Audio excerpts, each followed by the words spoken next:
qui veut dire que je suis passé de obèse à sportif, mais Tu même l'es toujours, quoi. obèse ou sportif. Ouais. Excusez-le, je sais pas se tenir. Des merdes. Pourquoi les envies de grignoter arrivent-elles surtout le soir? Bah parce que le soir, il y a ce qu'on appelle la fatigue décisionnelle, ce qui veut dire qu'on est fatigué de toutes les décisions qu'on a prises dans la journée, entre le boulot, les enfants, toutes les contraintes du quotidien. Et donc on arrive le soir en étant fatigué, on est moins concentré, on est moins vigilant, on a moins envie de faire d'efforts. Et donc il y a deux choses, soit on va être fatigué parce que on n'a pas assez mangé dans la journée. Donc le corps il va réclamer de l'énergie naturellement et on va avoir tendance à se projeter sur la bouffe. Ou soit on est fatigué psychologiquement et l'alimentation, là, elle vient un peu comme un réconfort, c'est ce qu'on appelle l'alimentation doudou. Est-ce que tu penses que ça peut être un problème de volonté ou pas du tout? Chez certaines personnes, ouais, il y a un problème de volonté. Parce qu'en soi, des fois, il suffit juste de résister quelques secondes à l'émotion qui est juste passagère. Mais par contre, si l'émotion, elle n'est pas passagère, là, c'est pas un problème de volonté, c'est plus un problème de cadre et d'éléments déclencheurs. Donc, il faut juste l'identifier pour travailler dessus. Et du coup, les envies de grignoter le soir, c'est surtout de la faim ou autre chose? Ça peut être de la faim, mais il y a une différence entre avoir faim et avoir envie de manger. Grosso modo, pour distinguer les deux, c'est assez simple. Si j'ai faim, ça arrive de façon assez progressive. J'ai pas faim comme ça dans la seconde. Et on peut me donner n'importe quoi à manger, je vais avoir tendance à le manger. Par contre, quand j'ai envie de manger, souvent ça arrive assez subitement. Et si je te donne une pomme, tu vas peut-être tirer la gueule, quoi. Donc, faut distinguer les deux. Et du coup, est-ce que tu as un élément clé pour le signe de la faim? Le signe de la faim, ouais, souvent c'est physiologique. Donc on a le ventre qui gargouille. Si la faim elle avance, on peut peut-être même être en hypo, donc avoir la tête qui tourne, des petits vertiges, etc. Mais sinon, ouais, la sensation de faim, ça se passe vraiment dans le ventre. Et souvent, on va avoir tendance à manger un vrai repas. Si demain je te donne un vrai repas et que t'as pas envie de le manger, et que tu commences à faire des manières, c'est que t'as peut-être pas spécialement faim, mais c'est que c'est peut-être plus tes émotions qui te donnent envie de manger. Et donc là, c'est plus une régulation émotionnelle qu'une vraie sensation de faim. Et le vrai tips, c'est est-ce que j'ai faim depuis plusieurs minutes, plusieurs heures, ou est-ce que c'est arrivé comme ça instantanément, et si je résiste une minute, ça peut disparaître. C'est vraiment à quelle vitesse ça arrive, quoi. Pourquoi le cerveau il a tendance à réclamer du sucre? Il y a deux mécanismes en fait. Il y a un mécanisme qui est physiologique, ce qui veut dire que si on mange pas assez dans la journée, notre corps il va pas recevoir assez de calories et indirectement à un moment donné il va envoyer un message, il va lancer des pulsions pour qu'on ait tendance à manger. Et naturellement, comme on n'est pas dans un bon mode, on active un peu le mode survie, il va aller se projeter sur des bombes caloriques. Donc ça peut être le sucre, le gras, peu importe. Ça dépend du profil de chacun. Mais grosso modo, si on mange pas assez de calories dans la journée, il y a de fortes chances qu'on ait des pulsions après. Et la deuxième chose aussi, c'est que d'un point de vue psychologique cette fois-ci, ça vient faire office un peu d'alimentation doudou. Ça nous crée des petits shots de plaisir, ça sécrète de la dopamine, etc. Et donc si demain j'ai une émotion qui est pas tip top, ou je me sens pas bien, ou je veux combler un vide, j'aurais plus tendance à me projeter sur un aliment doudou que sur une pomme ou sur des brocolis. Donc Du coup, le sucre, c'est clairement une addiction. ça peut le devenir, ouais. Après, c'est plus complexe que ça dans le sens où une addiction, des fois on peut pas s'en passer. Le sucre, des fois, ça peut être passager pour certaines personnes. Ça va surtout dépendre de leur mood, de leurs émotions, etc. Une addiction, pour moi, peu importe l'état dans lequel tu vas pas pouvoir t'empêcher de fumer tous les jours, par exemple. Par contre, le sucre, des fois, on aperçoit que ça se déclenche que quand tu es stressé, que quand tu t'ennuies, etc. Donc, il y a une différence pour moi entre l'addiction et avoir un élément déclencheur. Oui, il y a des causes à cette addiction, du coup. Ouais, c'est ça, c'est ça. Et addiction ou pas, de toute façon, on peut trouver des solutions pour désamorcer ça, comme pour d'autres sujets. Est-ce que tu penses que le stress a un impact sur le grignotage? Ouais, clairement, parce que le stress, ça vient sécréter du cortisol. Et donc ça, c'est une hormone qui peut parfois déclencher une sorte de sensation de faim. Et au-delà de ça, le stress est clairement une émotion négative et on va avoir tendance à vouloir un peu de réconfort, un petit shot de plaisir pour compenser une émotion négative. Ça peut être le stress, l'anxiété, de la colère ou autre. Et en fait, l'aliment qu'on va manger, il va venir un peu faire effet tampon avec cette émotion. Donc clairement, quand on est stressé, on est plus susceptible de manger. Il y en a pour qui le stress, ça va couper l'envie de manger. C'est au cas par cas, mais le stress, ça peut déclencher des pulsions alimentaires. Ouais.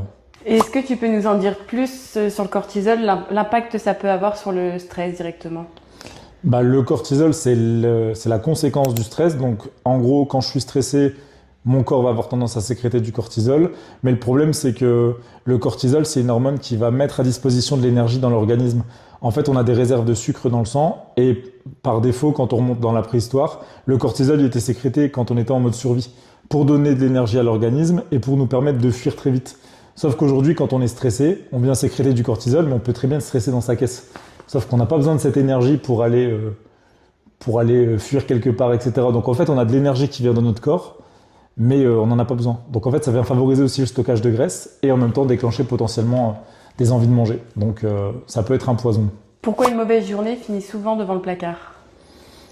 Si c'est après une mauvaise journée, alors là, on n'est clairement pas sur de la faim, on est sur de l'alimentation émotionnelle. Donc encore une fois, c'est de l'alimentation doudou, c'est pour se réconforter, pour soit recharger les batteries psychologiquement, soit avoir un petit shot de plaisir après une journée qui a été éprouvante physiquement, psychologiquement, sur le plan émotionnel. Donc c'est la conséquence d'une émotion. D'une émotion ou d'un contexte d'une journée. Est-ce qu'on mange simplement par ennui?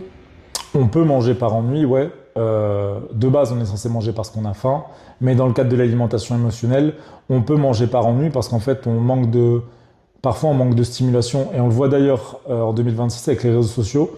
On a du mal à rester sans rien faire, ce qui veut dire que dès qu'on s'ennuie un petit peu, dès qu'il y a un vide, on va avoir tendance à aller scroller ou autre.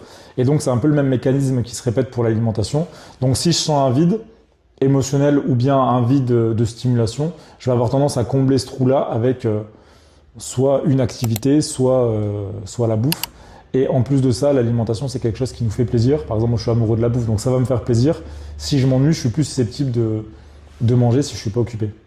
Est-ce que le cerveau crée des automatismes? Ouais, le cerveau, il adore créer des automatismes et des habitudes parce que ça va lui permettre d'être dans un environnement plus sécure, de reproduire des routines et en même temps dépenser moins d'énergie. Donc le cerveau, c'est le champion pour créer ça. Par contre, c'est pas parce qu'on a des routines et des mauvaises habitudes qui sont ancrées qu'on peut pas revenir en arrière. Et un exemple concret dans l'alimentation, c'est les personnes qui prennent un dessert après chaque repas. Des fois, on a des suivis avec des élèves. Quand ils voient leur menu, ils disent ben, je comprends pas, j'ai pas de dessert. En fait, t'as pas forcément besoin de dessert puisque t'as même pas encore mangé, que tu sais même pas si tu vas avoir faim après ton repas. C'est juste que c'est juste une habitude que t'as depuis l'enfance ou depuis je sais pas combien de temps qui fait que t'as envie de manger le dessert. Mais si je te pose la question après manger, est-ce que t'as encore faim et besoin d'un dessert? La réponse, ça sera probablement non. C'est plus une habitude que t'as Oui, ils ancrée. anticipent alors que c'est pas forcément nécessaire, quoi. Ils anticipent. Et d'ailleurs, ce que je leur dis à chaque fois, c'est prends pas ton dessert. Ça veut pas dire que c'est interdit. Parce que, un, ça peut nous faire plaisir et il faut se faire plaisir avec la bouffe. Et deux, des fois, il faut juste pas le prendre tout de suite. Des fois, tu peux attendre 20, 30 minutes, 1 heure et le prendre plus tard devant la télé. Tu te feras plus plaisir et tu seras moins en mode machine comme ça. Tu ne seras pas privé, mais par contre, tu auras mis plus de conscience sur ta sensation de faim. Et déjà, si tu arrives à retirer le dessert 2-3 fois par semaine parce que tu n'en as pas besoin, ben, dans le cas d'une perte de poids, ça peut faire une diff à long terme. Oui, puis au final, tu le savoures plus, je pense. Non mais ouais, si, en vrai, tu le savoures plus parce que si demain, tu manges ton assiette et t'es en train de... C'est même pas manger, des fois c'est bouffer, et tu manges vite, tu manges ton yaourt ou ton fruit ou je sais pas quoi et tu te débarrasses la table. En fait, t'as pas pris forcément de plaisir. Tandis que si t'es posé, tranquille et tu mets de la conscience sur ce que tu manges, la bouffe, c'est un plaisir. Donc, enfin, je parle pour moi, mais je pense que pour bon nombre de gens qui nous regardent aussi, c'est un plaisir. Donc, faut prendre le temps de manger et prendre le temps de savourer aussi. Pourquoi on culpabilise quand on grignote et en quoi ça a tendance à aggraver le problème? Bon, en fait, on culpabilise souvent quand on grignote parce que dans notre cerveau, on a mentalisé des règles qui font qu'on n'a pas le droit de manger ci, pas le droit de manger plus que ça, ou pas le droit de manger en telle quantité. Du coup, quand on enfreint ces règles, eh ben, on se dit qu'on a merdé quelque part. Mais le problème, c'est pas qu'on a trop mangé ou qu'on a mangé ça, c'est qu'on a enfreint les règles. Donc, si on revient à la racine du problème, le problème, c'est les règles qu'on s'est fixées. Et bien souvent, on s'est fixé des règles un peu merdiques parce que comme on veut perdre du poids et qu'on se sent pas bien, on a envie de vite sortir de cet état de surpoids, d'obésité ou de mal-être. Et donc, on va se dire, faut que j'arrête de manger ça. Faut que je mange moins de ci, moins de ça. Et en fait, les règles, elles sont beaucoup trop restrictives et elles sont impossibles à tenir à long terme. Donc, naturellement, un jour, on va finir par craquer. Sauf que comme on craque et qu'on a à cœur d'atteindre cet objectif de perte de poids, ben, on culpabilise parce qu'on se dit, si j'enfreins cette règle-là, j'atteindrai jamais mon objectif et je vais jamais me sentir mieux. Donc le vrai problème, c'est que c'est les règles qu'on a fixées au départ qui sont pas très bonnes, quoi. Et tu penses qu'il y a une part de volonté dedans? Dans le fait de craquer? Ouais. Bah parfois il y a de la volonté, ouais, parce que dans le cadre de l'alimentation émotionnelle, toujours, parfois, l'élément déclencheur, c'est une émotion. Et l'émotion, bien souvent, elle vient en quelques secondes. Si des fois, il nous suffit juste de tenir 30 secondes, 1 minute, et l'émotion, elle sera partie. Si on a mis de la conscience dessus et qu'on a vu que c'était tranquille. Mais si on n'arrive pas à tenir à peine 30 secondes et qu'on ne fait pas un minimum de violence, ça va être plus difficile pour sortir de ses habitudes. Mais parfois, ça peut être aussi la solution de craquer. En fait, souvent, on a tendance à toujours résister, alors que des fois, c'est la solution de craquer. En fait, l'alimentation émotionnel, quand on vient manger, des fois c'est la meilleure solution qu'on a à disposition pour se sentir mieux. Quand on a une grosse journée de stress, quand on est anxieux, quand on a, bref, des problèmes, parfois c'est la solution. En fait, il ne faut pas s'empêcher de manger. Si c'est quelque chose qui est reproductible tous les jours, ça commence à devenir emmerdant, mais parfois c'est la solution de manger. Parfois aussi, le fait de se restreindre un peu trop, peut-être, plus tard tu craques aussi, mais peut-être un peu plus. Ah mais ça c'est sûr et certain. De toute façon, il y a des signaux qui viennent déclencher les pulsions alimentaires. En fait, quand on met en place des règles alimentaires, par exemple, si demain je suis obèse, mon corps me plaît pas, naturellement je vais vouloir avoir tendance à vite sortir de là. Donc je vais mentaliser des règles, et dans ces règles, il va y avoir de la restriction, donc je vais m'empêcher de manger en trop grande quantité, de la privation, je vais m'interdire de manger certains aliments, de la compensation, ce qui veut dire si je fais un écart, je vais compenser en sautant un repas, en mangeant moins ou en faisant une séance de sport. Et tout ça, c'est systématiquement des signaux qui vont déclencher des pulsions alimentaires. Que tu le veuilles ou non, si tu ressens de la privation, de la frustration, de la compensation, etc., dans une heure, dans une semaine, dans un mois, tu vas forcément payer le choix que tu as fait là, par une pulsion alimentaire. C'est pour ça que souvent les gens disent « oui, j'ai pas de volonté, etc. » C'est pas que tu n'as pas de volonté, c'est juste que tu as beau avoir la meilleure volonté du monde, si ça fait partie de ton quotidien, tu finiras systématiquement par craquer. Donc en fait, il faut revenir à la source du problème et arrêter de mentaliser des règles avec trop de frustration, trop de restrictions, etc. Quelles sont les erreurs qui favorisent le plus le grignotage? Les erreurs, moi, que je vois le plus souvent chez mes élèves, il y en a deux. La première, c'est les personnes qui font des régimes ou qui sont en restriction calorique. Ce qui veut dire que pour perdre du poids, on fait un déficit calorique, ça c'est la base. Mais par contre, ils veulent perdre et ils sont pas patients, donc en fait, ils vont créer un déficit calorique trop important. Dès qu'on a un déficit calorique trop important, à un moment donné, le corps il va reprendre le dessus et il va appeler à l'énergie. Donc en fait, il va nous inciter à manger. Et bien souvent, quand on entre dans cet état-là, c'est difficile de résister, même avec la meilleure volonté du monde. Et en plus, on va se projeter, non pas sur une assiette d'haricots verts, mais on va dévaliser son placard. Et la deuxième chose, on en a parlé dans la question précédente, c'est tout ce qu'on mentalise comme règle. Donc s'il y a de la frustration, de la restriction, de la privation, de la compensation, tout ce qu'on a développé juste avant, que tu le veuilles ou non, ça va déclencher, ça va réveiller une partie dans ton cerveau, la partie reptilienne, exactement. Et ça, c'est propice pour déclencher des pulsions alimentaires. Donc, c'est les deux erreurs les plus fréquentes. Et après, c'est de croire que c'est juste un problème de volonté. C'est pas un problème de volonté, c'est parfois oui, mais souvent il y a des éléments déclencheurs. Et qu'est-ce que ça peut être les éléments déclencheurs du coup? Les éléments déclencheurs, ça peut soit être je donne pas assez à manger à mon corps. Donc à un moment donné, le corps il va m'envoyer des signaux en mode j'ai besoin de manger, donc apporte-moi de la nourriture. Si je lui donne, c'est bon, ça va se calmer. Si je lui donne pas, les pulsions seront de plus en plus fortes. La deuxième, c'est comme je disais, tout ce qui est restriction, privation, etc. Pareil, ça vient déclencher une zone dans notre cerveau qui fait qu'on n'est pas trop en mode safe et on passe un peu en mode survie. Donc ça déclenche les pulsions alimentaires. Et après, il y a des trucs plus externes, comme les émotions. Par exemple, demain, je suis fatigué, je suis stressé, je me suis engueulé avec mon conjoint, les enfants, ils me cassent la tête. Tout ça, c'est des émotions qui viennent déclencher chez certaines personnes l'alimentation. Donc, il ne faut pas chercher à lutter contre ça. Il faut surtout chercher à comprendre quel est le problème qui a déclenché ça et traiter le problème. Des fois, ça sera la solution de manger, mais des fois, ça sera juste la solution, par exemple, de mettre une baffe à son gosse, et puis voilà, comme ça. Qu'est-ce que tu donnerais comme conseil pour casser ce cercle vicieux? Pour sortir du cercle vicieux, il faut avoir conscience déjà d'être dans un cercle vicieux et de ne pas se battre tous les jours contre sa volonté, parce que c'est pas ça le vrai problème. Et ensuite, les conseils simples que je pourrais donner, c'est déjà se réconcilier avec la nourriture, c'est-à-dire juste se dire j'ai le droit de manger. Parce qu'il y a beaucoup de personnes qui sont en surpoids et dans une démarche de perte de poids qui ont un rapport compliqué avec la nourriture et qui disent j'ai pas le droit de manger ci, j'ai pas le droit de manger ça. Mais rien que de fait de penser comme ça vient mettre le cerveau dans une zone qui est pas safe et c'est propice pour déclencher les pulsions alimentaires. Donc rien que le fait de penser que j'ai pas le droit de manger, ça déclenche des pulsions. Donc le simple fait de changer ça peut changer la donne. Deuxième, c'est de manger suffisamment parce que souvent on a tendance à priver son corps pour perdre du poids et ça déclenche des pulsions. Mais si tu donnes à ton corps ce dont il a besoin pour perdre du poids, peut-être qu'il va perdre plus vite et en plus ça désamorcera les pulsions. Et enfin, après c'est identifier les émotions et les éléments déclencheurs qui viennent faire ça, qui viennent amener les pulsions alimentaires.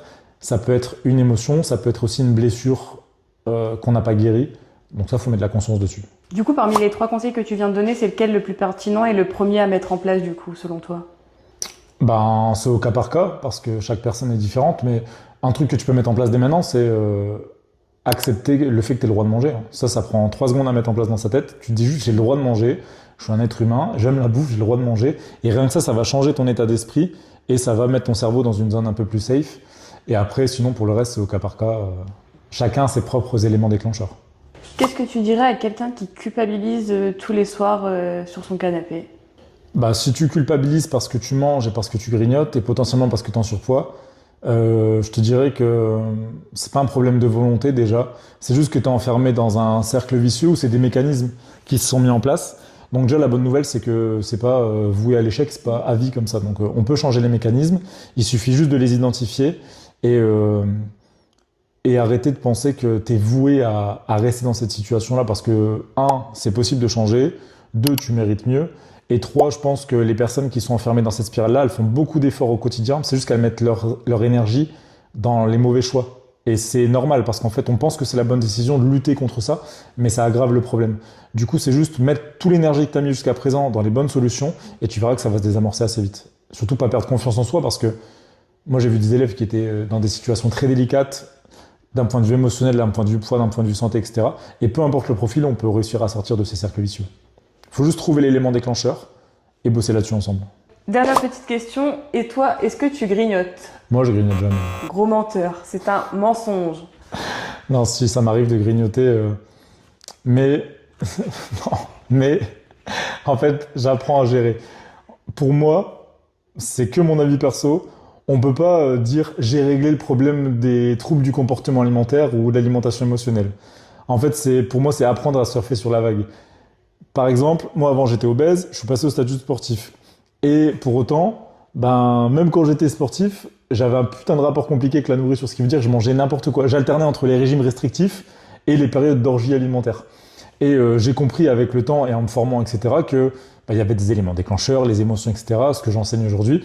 Et du coup, je connais mes éléments déclencheurs, je sais à quel moment je peux résister et je dois résister, et je sais à quel moment où la bouffe, ça va me permettre de me sentir mieux. Et il y a des phases comme ça de rush, dans le boulot, dans ma vie perso, etc., etc. Et si en plus je me prive de nourriture, je sais très bien que la pulsion, je vais la payer 2 fois plus cher.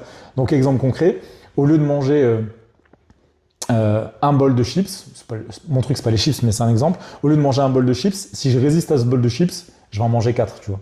Donc je sais que des fois il vaut mieux que j'en mange un plutôt que je finisse en pump it up.